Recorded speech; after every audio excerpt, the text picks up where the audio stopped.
Man, this is insanity. What is up, guys? This is Cobrak. Welcome to Replay submitted by Mr. Alex Morvang, where we've got some insane strats popping off here, man. He's got himself an insane win rate at like 1800 MMR or something, running this strategy just over and over and over. Now, he did concede in the Mechabellum Discord, actually, when posting these replays, that someone did eventually start to figure this strat out and start to beat him as he was running with it, but still a very, very impressive win rate with the Hound opener into just a ridiculous Phantom Ray spam. Like, that's it. Like, that's the strategy. The Phantom Ray spam might not be dead. I know that it's like a little bit of like a trotted out meme at this point that, well, just build Phantom Rays, man, you just win games, you know, but apparently it's still doable. Apparently it still functions. It's just tough to counter. It's just a pain. Going for the skip here on the reinforcement round. Skip it out on the improved firepower control system. Mr. Morvang, he doesn't need it. Okay. All he needs is this. And he's just going to commit all of his cash to this. Yes, actually, as you can see, playing some Amplify Specialist as well. His opponent is playing some Typhoon Specialist action. It's also got a mix of Doggos, backed up by the Steel Balls this time. But here we go, man. The Amp Cores are going to drop out on the Rays. Now, from what I can see, okay, the Rays are running just pretty standard techs, actually, in the Phantom Rays, to be fair. Stealth Cloak, Burst Mode, Sticky Oil Bomb, an Energy Shield. I think that the Sticky Oil Bomb is like a huge component to making this work. Is actually used component. I do also think that Burst Mode is a pickup, but I don't know, man, it's kind of weird. Like, I don't know how your opponent can't just build a crap load of chaff to deal with this and just hold the Rays still for a long time. While their guys pick them off. But then again, what do I know, right? What the hell do I know? I am interested in seeing what Red does to try and counteract this. Oh my god, dude, did Red actually invest in more Steel Balls in round 2? He did, man. He did. That's an extra pack of Steel Nuts there. That's really, really risky, man. I mean, of course, this is the first time. I think this is the first round that Red is actually seeing and being exposed to. The Phantom Rays going into this round. Look at this, but Steel Balls do actually break through. They're going to break it through the building, but yeah. There's no anti-air to actually take these guys out. And so as building falls, it's going to be pretty good XP for the Rays. And down goes the last of Red. Okay, man. So now Red has the opportunity to respond to this. He has the Marksman option available. I guess he also got the Raiden option available as well. Could go for that.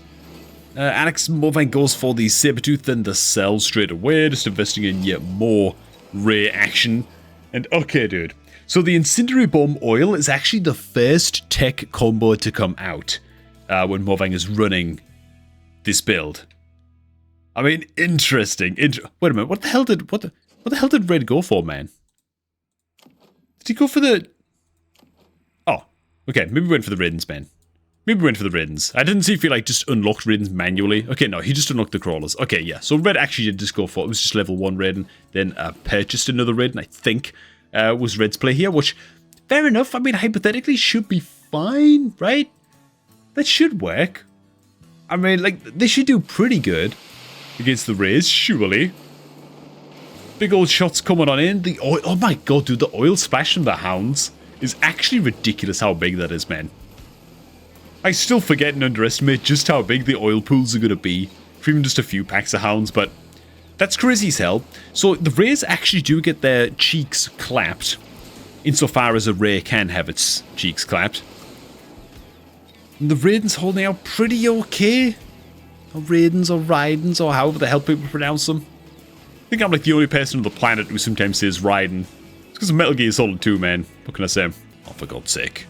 It's one of those super awkward endings, man. We're just going to wait forever for one bloody Mustang to die. And surely it will go down. Down it goes. Okay, man. So the Raidens actually holding strong. I don't think they got any levels just now. Advanced targeting could be something that, okay, that Red opts into. The range benefiting him a hell of a lot more on his boys. But look at this, man. So second tech straight away, Stealth Cloak. Like, there's no subtlety at all in this strategy, by the way. It's not like, ooh, I'm going to like build this unit, then switch and bait, and then like planned obsolescence with this unit. We're going to make the switcheroo. But there's none of that. It's just, yeah, I'm just going to buy the Rays. I'm just going to buy their tech and like, we're just going to clap your cheeks. That's it, you know. That's the strategy here. As far as I can tell, there's no subtlety to it. It's just rough to counter, I guess, until you've been up against it a few times and figured out what works and what doesn't. I think anti-air wasps are also pretty good. against this. I wonder if that's eventually something that Red will go into. I might also touch on like a secondary play of this strategy as well, and just show like the final few rounds of a secondary play after this one, just to show how people do try and deal with it. The Mustang's actually being steadily sold off as well by Mr. Movang as well. And here we go, man. I mean, here we go, dude. So the sticky oil bomb splash going to come on out. The incendiary bomb is going to ignite those. I mean, those oil puddles are huge. I think I mistakenly said last round that the Hounds are shooting out the oil. Actually, now that I think about it. Yeah, the oil splash radius from the Rays is very, very impressive. Huge, huge combo with the Hounds. Because of the stealth this time, they just really, really struggled to target acquire from the enemy Ridens as well. Or Riddens. And so this time they're not able to find the same purchase as last round. And dude, this is actually destruction, man. This is annihilation. It's like panic stations already for Red at this stage. Laser sights could help, but not really, to be fair. See, the issue with the Rays is like the best defense against Rays is stuff like shielded fangs and just units in general that can slow them down, and especially once they've got like the stealth cloak, like you need to hold them still and keeping them hitting the same target for a little while. Otherwise, things are going to go real bad. I think what Red needs, like one of the best defenses that's really, really understated against Phantom Rays as a result of what I just said, trying to hold them still, is missile defense. Not just shooting down the sticky oil bomb missiles as they come in, but also shooting down the actual projectiles that the Rays are shooting on out. Now, it looks like Red is going to go into, or opt into, just more missile interceptor stangs to try and do this. He's still only got 3 packs though, right? Oh no, there's 4 in total. Okay, yeah, there's 1 splitting in the middle of them. So it's like 4 packs of stangs. This could be enough to shoot those down. A lot of those still land, bro. We need a lot more missile defense if we're going to actually get to pull this off. Incendiary. Ooh, the incendiaries, though, are not quite making it. Okay, they're making it in some areas, not quite in others, but our Rays in the middle here might be in a little bit of trouble. Oh, wait a minute. No, they're not. They're still annihilating absolutely everything. Now, at least the Rays here in the mid are going to get stuck for a little while. Look, as the missile defense is going to pew-pew down a lot of their shots and just keep them shooting at the same target on repeat. It's giving the Red a bit more time to grab some more kills over here, but in the end, it's still just too many Rays. So I don't know, is Red just, like, he's committed to the Stangs at this point. Does he now just buy, like, 3 packs of Stangs every single round, plus maybe a couple of sentry missiles as well, like the placeable sentry turrets? Maybe, like, maybe that's the answer. Either way, like, both players, or at least Red, has got to play around Lightning Storm and Orbital Bombardment here. He's pretty safe to just go into some shields to play around those. With his ground-based army, it's kind of really, really important that he gives them some shelter. Whereas, of course, Alex can't really do anything about it. So yeah, smart from Red meant to go to the Orbital Bombard. That makes sense. Just more Rays coming out on Alex's side here, dude. I mean, understandably. Ooh, it's been a long time. It's been quite a while since we've had Mr. Movang featured on the channel with his shenanigans, man. This is a good one to cover, I think, man, because it's like semi-educational and like halfway a meme as well. Did Red just buy more Stangs? I think he bought another pack of Stangs here up at the back. Fair enough. I wonder what impact the crawlers at the front here are going to have. They're going to cause the oil shots to go off early. What's the cooldown though, the sticky oil bomb? Okay, they're going to be back again quite soon. The Hounds though are going to take a while to get the incendiary bomb off here. And so here we go. The oil shot, oh my god, dude. Okay, never mind. Oh god, like I think the fire in the middle was connected to the fires that, oh god. It's still just annihilation. It's so hard to stop the deluge of sticky oil bombs, man. I think Red just needs to commit, man, to way more, like, I mean, I said it before the round started. I feel like he's going to need some extra, like, missile defense, sentry turrets as well, placing. Just like the battlefield placeable thing. You know what I'm saying? Just to help deal with this. Yeah, even more so now. Fortresses with barriers, maybe, to protect the chaff a little bit more. I don't really know about that. I'm not sure that anything here particularly helps Red that much. He doesn't really have any chaff to deal with. The Wraith will just get annihilated, go too close range, and just die horribly. To the Rays. The Sandworms? I mean, anti-air Sandworms? Maybe? I don't know, dude. We're gonna see some barrier fortresses come out here, maybe. Oh my god. He goes to anti-air barrage in the fortresses. Okay, dude. Alright, I don't know about all that. We're up against a lot of rank to raise here, man. Not sure those anti-air barrage missiles are going to get a whole lot done, if I'm being honest, but... Okay. Just more oil. I mean, what even is this, dude? The goddamn ichor of the earth just boosting this army right now. We need like a special name, man, for this loadout. I'm thinking something like Middle Eastern, you know? Ooh, no, man, we'll go with like a good American. We'll call this build Drill Baby Drill. How about that, man? Oh god, I can't go a single video about without a political meme in there, dude. Can't help myself. Anyways. So yeah, the Rays have also got into best mode just now as well, and so these fortresses will die in almost exactly, I want to say, like 0.4 seconds after being target acquired by a pack of nerds. The amount of oil on the field just now is just ludicrous. The fire in the flames. Down on the ground. Red is doing his best to carry on through the fire in the flames. But unlike the badass song to which I'm referring right now, not so subtly, he's just gonna die, man. He's not carrying on in the firing flames. He's actually just dead in the fire in the flames. And now the Rays with the best fire to make extremely short work of both the Raidens and the fortresses as soon as they get to connect. I don't know, dude. I just think that it should be like quadruple or at least double the amount of missile defense action going on there from the side of Red. I'm not gonna lie, man. Still, I think that just that, right, just like underestimating how much missile defense you actually need against this, right, to be shooting down the incendiary bombs from the backline Hounds, to be shooting down the flurries of missiles from the Rays, and to be shooting down the sticky oil bomb charges that are launching out every 12 seconds, I think it's very, very easy in Red's defense to underestimate just how much missile defense you actually need. Like, I think like 5 or 6 sentry turrets here would still maybe not quite be enough to deal with the amount of projectiles that you're trying to shoot down. Ooh. And just casting this is a game here real quick, man. I'm actually jumping on round 5 on this one, so like really halfway through this game, where, as you can see, Mr. Mofang is doing basically exactly the same thing with a Hound Phantom Ray action. Even the Hounds are actually positioned in exactly the same sort of fashion as well, with a couple behind the towers, like mid-range, couple on the back lines, all of them with the good old incendiary bombs. Blue, on the other hand, though, on this occasion, is actually running a little bit of fire extinguisher action. So it's going to be very, very curious, man, to see how this one actually goes. And if he's got what it's like, just to see how the fire extinguisher action actually gets along against the amount of fire and flames are going to be hitting the ground. Little swizzles come on out. Maybe going to clear the way for the crawlers in time. Maybe. Ray action coming on in. I mean, the Stang's going to do an okay... I mean, the Stang's got too many missiles to shoot down already. Like, they're just getting paralyzed. Trying to shoot down Phantom Ray missiles, as far as I can see now.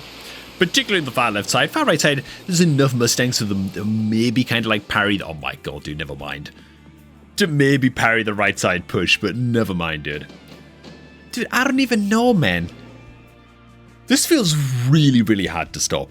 Not gonna lie, dude. I don't know. It feels like one of those strats that you can use for a long time to just gain some easy MMR in the game.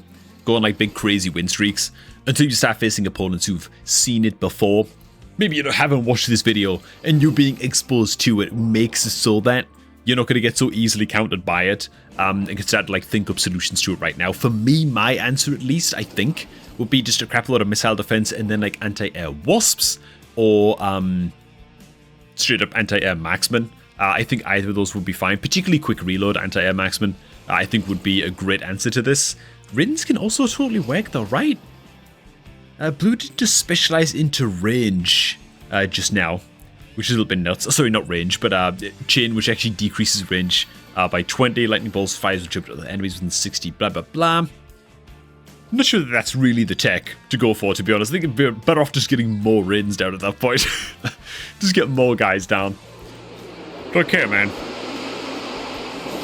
So a huge lack of chaff now on this far left side, at least for Blue. The missile defense of the Stangs, maybe it's just not it, man. I don't even know. You're right, Numpkin. Sorry, did I give you a fright there? Got a good old Numpy sitting on my knee, man. I just tapped that button, she crapped us up. I'm sorry. You're okay, man.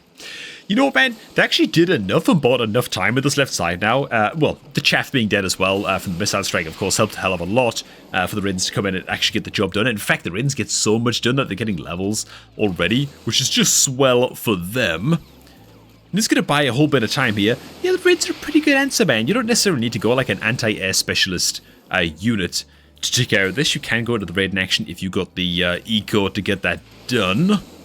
And would you look at that?